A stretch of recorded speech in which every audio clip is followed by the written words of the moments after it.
Hello guys, आज के इस वीडियो में टॉप 80 क्वेश्चन देखने वाले हैं जो कि आपके एग्जाम के लिए बहुत ज़्यादा इंपॉर्टेंट होगा। वीडियो को ध्यान से देखिएगा। आज के इस वीडियो को शुरू करते हैं। देखिए, क्वेश्चन पहला हो जाएगा, भारतीय राष्ट्रीय ध्वज का सफ़ेद रंग क्या दर्शाता है। देखिए, भारतीय राष्ट्रीय ध्वज का जो सफ़ेद रंग है यह दर्शाता है शांति को। ऑप्शन नंबर बी जो है शांति आपका बिल्कुल सही जवाब है। चलिए अगले सवाल है, संविधान में भारत का नाम क्या दिया गया है। तो देखिए, भारतीय संविधान में भारत का नाम जो है यह दिया गया है भारत और इंडिया। ऑप्शन नंबर सी जो है भारत अथवा इंडिया बिल्कुल सही जवाब है। चलिए नेक्स्ट क्वेश्चन है, ओणम किस राज्य का प्रसिद्ध त्योहार है। दोस्तों, ओणम जो है वह कौन से भारतीय राज्य का प्रसिद्ध त्योहार है। तो यह त्योहार है केरल राज्य का। ऑप्शन नंबर बी जो है केरल राज्य आपका बिल्कुल सही जवाब है। चलिए अगला सवाल है, भारत में जीएसटी लागू करने का सुझाव किसने दिया था। तो भारत में जीएसटी लागू करने का सुझाव देने वाले यह हो जाएंगे ऑप्शन नंबर का सी, विजय केलकर समिति। ऑप्शन नंबर सी जो है विजय केलकर समिति बिल्कुल सही जवाब है। चलिए क्वेश्चन नंबर 5 है, जीएसटी प्रारूप तैयार करने वाले समिति के अध्यक्ष कौन थे। देखिए, जीएसटी प्रारूप तैयार करने वाली समिति के अध्यक्ष यह हो जाएंगे असीम Das Gupta. Option number B जो है असीम दास गुप्ता आपका बिल्कुल सही जवाब है। आप लोग वीडियो को लाइक करके चैनल को सब्सक्राइब कर लीजिएगा। चलिए अगला सवाल है, अंतर्राष्ट्रीय नागरिक उड्डयन संघ का मुख्यालय कहाँ पर है। देखिए, अंतर्राष्ट्रीय नागरिक उड्डयन संघ का मुख्यालय जो है यह है कनाडा में। ऑप्शन नंबर ए जो है कनाडा आपका बिल्कुल सही जवाब हो जाएगा। तो चलिए अगला सवाल देखते हैं, भारतीय संविधान का सबसे बड़ा भाग कौन सा है। दोस्तों, भारतीय संविधान का सबसे बड़ा भाग यह भाग हो जाएगा भाग 5। ऑप्शन नंबर बी जो है भाग 5 बिल्कुल सही जवाब है। चलिए क्वेश्चन नंबर 8 है, लिटिल मास्टर के नाम से कौन प्रसिद्ध है। दोस्तों, लिटिल मास्टर के नाम से इनमें से कौन प्रसिद्ध है। तो यह हो जाएंगे Sunil Gavaskar. Option number B जो है सुनील गावस्कर बिल्कुल सही जवाब है। चलिए क्वेश्चन नंबर 9 है, दिल्ली भारत की राजधानी कब बनी। दोस्तों, दिल्ली जो भारत की राजधानी बनी थी यह बनी थी 1911 में। ऑप्शन नंबर बी जो है 1911 इस क्वेश्चन का बिल्कुल सही जवाब हो जाएगा। चलिए क्वेश्चन नंबर 10 है, कुष्ठ निवारण दिवस निम्न में से किससे संबंधित है। देखिए, कुष्ठ निवारण दिवस जो है इनमें से संबंधित है 30 जनवरी से, यानी कि जो कुष्ठ निवारण दिवस है यह मनाई जाती है 30 जनवरी को। ऑप्शन नंबर ए जो है इस क्वेश्चन का बिल्कुल सही जवाब है। चलिए क्वेश्चन नंबर 11 है, भारत का राष्ट्रीय गीत वंदे मातरम कब अपनाया गया था। तो देखिए, भारत का राष्ट्रीय गीत वंदे मातरम को अपनाई गई 1947 में। ऑप्शन नंबर बी जो है 1947 बिल्कुल सही जवाब है। चलिए क्वेश्चन नंबर 12 है, दल बदल निरोधक अधिनियम कब पारित हुआ था। दोस्तों, दल बदल निरोधक अधिनियम जो पारित हुआ था यह हुआ था 1985 में। ऑप्शन नंबर सी जो है 1985 बिल्कुल सही जवाब है। चलिए क्वेश्चन नंबर 13 है, संविधान सभा की प्रारूप समिति के अध्यक्ष कौन थे। देखिए, संविधान सभा की प्रारूप समिति के अध्यक्ष यह हो जाएंगे doctor Bhimrao Ambedkar. Option number C जो है डॉक्टर भीमराव अंबेडकर बिल्कुल सही जवाब है। चलिए क्वेश्चन नंबर 14 है, जीएसटी पंजीकरण में कितने अंक होते हैं। देखिए, जीएसटी पंजीकरण में अंकों की संख्या होती है टोटल 15। ऑप्शन नंबर सी जो है 15 बिल्कुल सही जवाब है। चलिए क्वेश्चन नंबर 15 है, भारत में जीएसटी का प्रस्ताव कब लाया गया था। देखिए, भारत में जीएसटी का प्रस्ताव जो लाई गई यह लाया गया था 2000 में, सन 2000। ऑप्शन नंबर बी इस क्वेश्चन का बिल्कुल सही जवाब है। चलिए क्वेश्चन नंबर 16 है, भारतीय राष्ट्रीय ध्वज का ऊपरी रंग कौन सा है। दोस्तों, भारतीय राष्ट्रीय ध्वज में जो ऊपरी रंग है इनमें से कौन सी है। तो यह रंग हो जाएगा केसरिया। ऑप्शन नंबर ए जो है केसरिया बिल्कुल सही जवाब है। चलिए अगला सवाल है, राष्ट्रीय गीत वंदे मातरम को किसने लिखा था। दोस्तों, राष्ट्रीय गीत वंदे मातरम को लिखने वाले इनमें से कौन है। तो यह हो जाएंगे Bankim Chandra Chattopadhyay. Option number A जो है बंकिम चंद्र चट्टोपाध्याय बिल्कुल सही जवाब है। चलिए क्वेश्चन नंबर 18 है, हिंदी को भारत की राजभाषा के रूप में कब स्वीकार किया गया। देखिए, हिंदी को भारत की राजभाषा के रूप में स्वीकार किया गया था 14 सितंबर 1949 को। ऑप्शन नंबर सी जो है 14 सितंबर 1949 बिल्कुल सही जवाब है। चलिए क्वेश्चन नंबर 19 है, केंद्रीय गन्ना अनुसंधान संस्थान कहाँ पर स्थित है। देखिए, केंद्रीय गन्ना अनुसंधान संस्थान जो है यह है कोयम्बटूर में। ऑप्शन नंबर बी जो है कोयम्बटूर बिल्कुल सही जवाब हो जाएगा। चलिए क्वेश्चन नंबर 20 है, अंतर्राष्ट्रीय महिला दिवस किस तिथि को मनाया जाता है। देखिए, अंतर्राष्ट्रीय महिला दिवस जो है यह मनाई जाती है 8 मार्च को। ऑप्शन नंबर बी जो है 8 मार्च आपका बिल्कुल सही जवाब है। चलिए क्वेश्चन नंबर 21 है, राजघाट किस महान नेता की समाधि स्थल है। देखिए राजघाट जो है वह समाधि स्थल है महात्मा गांधी जी की। ऑप्शन नंबर बी जो है महात्मा गांधी बिल्कुल सही जवाब है। चलिए क्वेश्चन नंबर 22 है, विश्व का सबसे बड़ा समुद्री तट वाला देश कौन सा है? तो विश्व का सबसे बड़ा समुद्री तट वाला देश, यह देश हो जाएगा ऑप्शन नंबर का सी कनाडा। इसका right answer option number C रहेगा कनाडा देश। चलिए क्वेश्चन नंबर 23 है, जीएसटी दिवस कब मनाया जाता है? देखिए जीएसटी दिवस जो है यह मनाई जाती है 1 जुलाई को। ऑप्शन नंबर बी जो है 1 जुलाई आपका बिल्कुल सही जवाब है। चलिए क्वेश्चन नंबर 24 है, जीएसटी चोरी पर कितने वर्षों की सजा का प्रावधान है?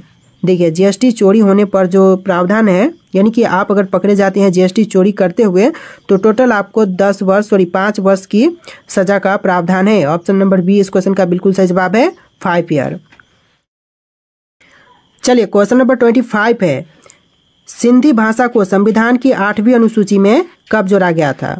तो देखिए सिंधी भाषा को संविधान की 8वीं अनुसूची में जोड़ा गया था सन 1978 में। ऑप्शन नंबर सी जो है 1978 बिल्कुल सही जवाब है। चलिए क्वेश्चन नंबर 26 है, इंदिरा गांधी राष्ट्रीय कला केंद्र की स्थापना कब हुई थी? तो देखिए इंदिरा गांधी राष्ट्रीय कला केंद्र की स्थापना जो हुआ था यह हुआ था 1986 में। ऑप्शन नंबर बी जो है 1986 बिल्कुल सही जवाब है। चलिए क्वेश्चन नंबर 27 है, भारतीय संविधान के किस संशोधन द्वारा जीएसटी लागू किया गया? तो भारतीय संविधान का जो जिस संशोधन के द्वारा जीएसटी लागू की गई यह हो जाएगा 101वां संशोधन। ऑप्शन नंबर सी जो है 101वां संशोधन बिल्कुल सही जवाब है। चलिए क्वेश्चन नंबर 28 है, लौह पुरुष किस महापुरुष को कहा जाता है? दोस्तों लौह पुरुष जो कहते हैं वह इनमें से कौन से महापुरुष को कहते हैं? तो यह कही जाती है सरदार पटेल को। ऑप्शन नंबर बी जो है सरदार पटेल आपका बिल्कुल सही जवाब है। चलिए क्वेश्चन नंबर 29 है, प्रवासी भारतीय दिवस कब मनाया जाता है? देखिए प्रवासी भारतीय दिवस जो है यह मनाई जाती है 9 जनवरी को। ऑप्शन नंबर बी जो है 9 जनवरी बिल्कुल सही जवाब है। चलिए क्वेश्चन नंबर 30 है, राष्ट्रीय ध्वज के केंद्र में स्थित चक्र का नाम क्या है? देखिए राष्ट्रीय ध्वज के केंद्र में जो चक्र है इसका नाम हो जाएगा अशोक चक्र। ऑप्शन नंबर ए जो है अशोक चक्र बिल्कुल सही जवाब है। चलिए क्वेश्चन नंबर 31 है, विश्व हिंदी दिवस किस दिन मनाया जाता है?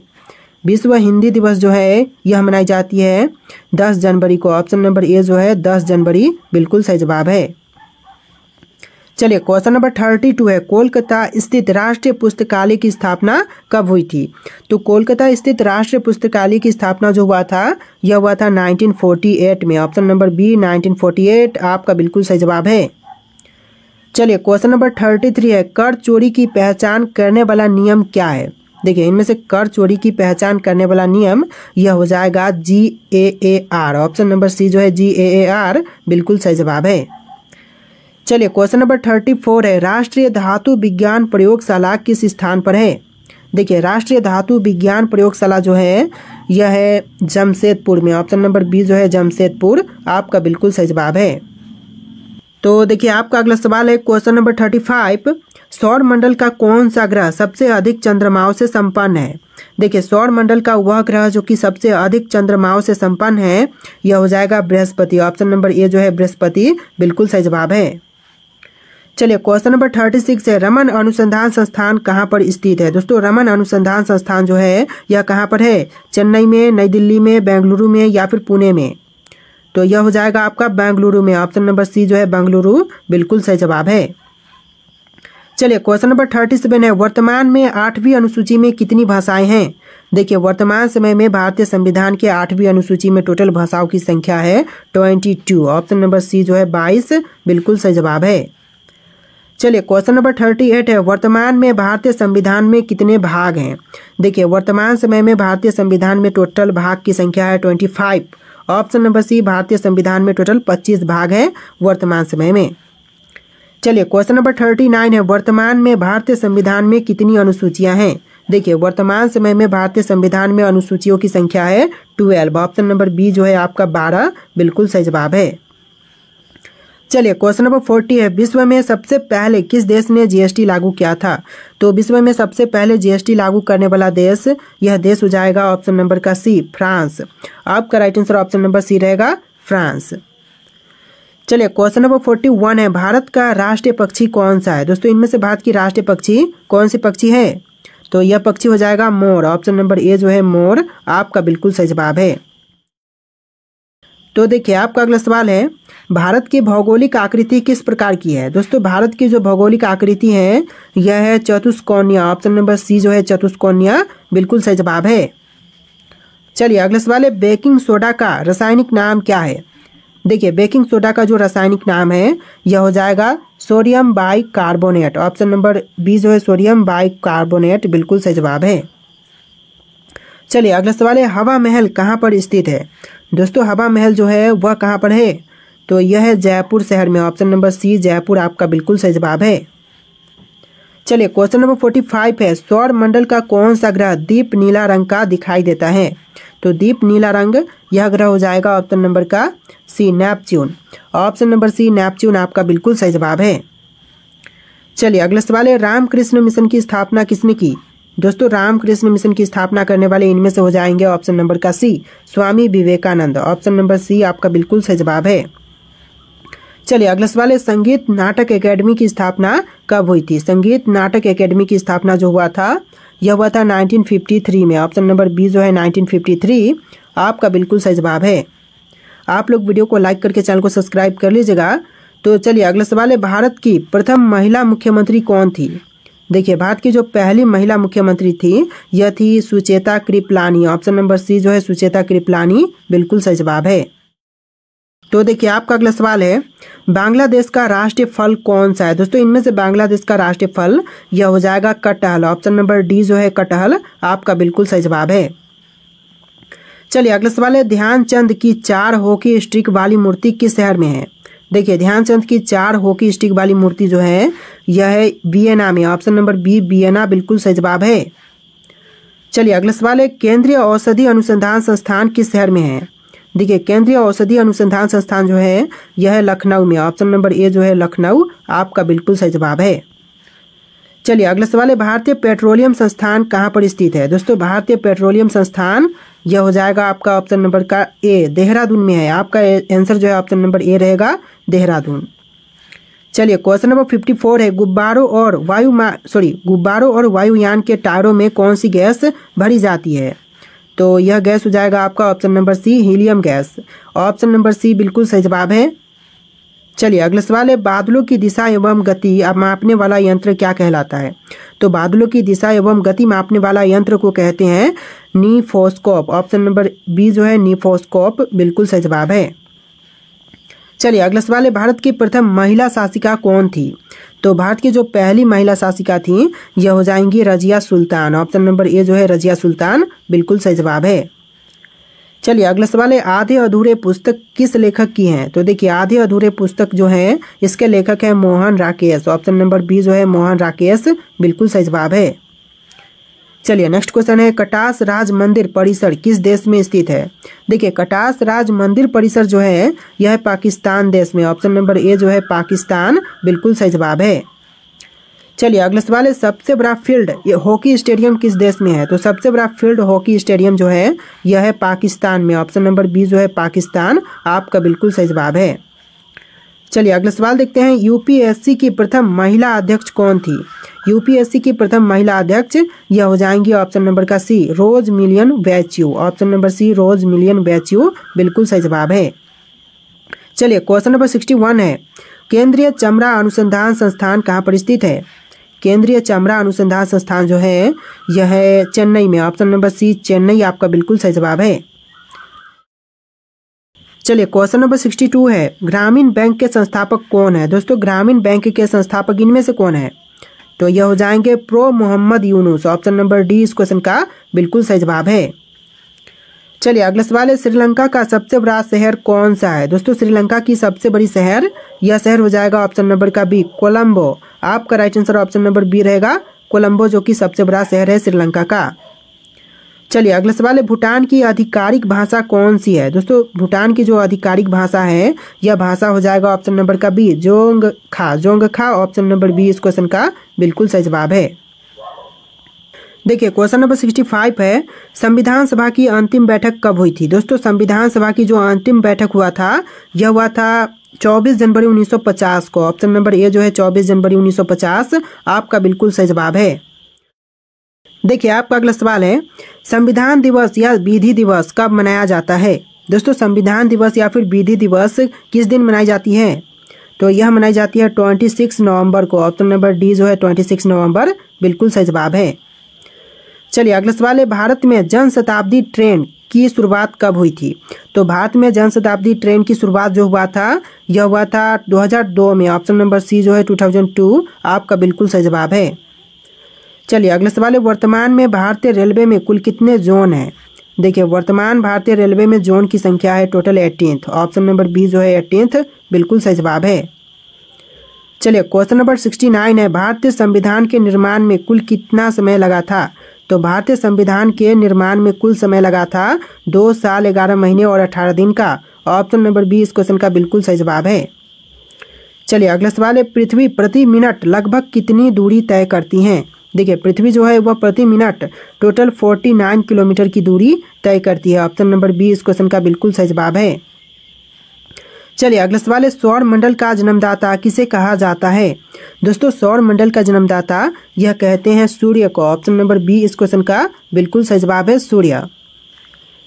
चलिए अगला सवाल है, सौर मंडल का सबसे छोटा ग्रह कौन सा है? दोस्तों इनमें से सौर मंडल का सबसे छोटी ग्रह यह ग्रह हो जाएगा ऑप्शन नंबर का बी, बुध ग्रह।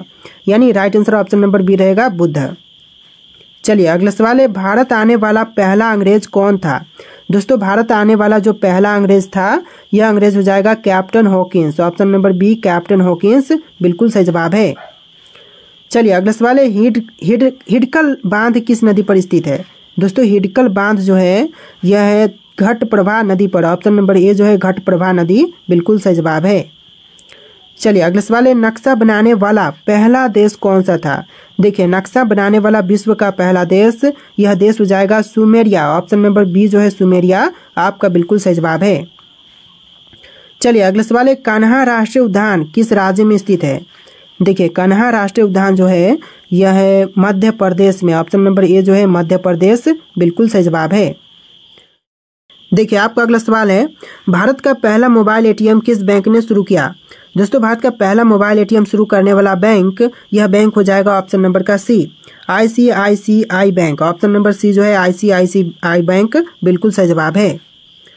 चलिए अगला सवाल है, महानदी पर स्थित प्रमुख बांध कौन सा है? दोस्तों इनमें से महानदी पर स्थित जो प्रमुख बांध है यह बांध हो जाएगा ऑप्शन नंबर का सी, हीराकुंड बांध। Sorry option number B Hirakud बांध आपका बिल्कुल सही जवाब है। चलिए अगला सवाल, अलमट्टी बांध किस नदी पर स्थित है? दोस्तों अलमट्टी बांध जो है वह कौन सी नदी पर है? गंगा पर, गोदावरी पर, कृष्णा पर या फिर नर्मदा पर? तो देखिए आंसर जो है ऑप्शन नंबर सी रहेगा, कृष्णा नदी पर है अलमट्टी बांध। तो आपका right answer option number C रहेगा, कृष्णा नदी। चलिए अगला सवाल है, सुंदरबन राष्ट्रीय उद्यान किस राज्य में स्थित है? देखिए सुंदरबन राष्ट्रीय उद्यान जो है वह इनमें से कौन से राज्य में है? उत्तर प्रदेश में, पश्चिम बंगाल में, असम में या फिर गुजरात में?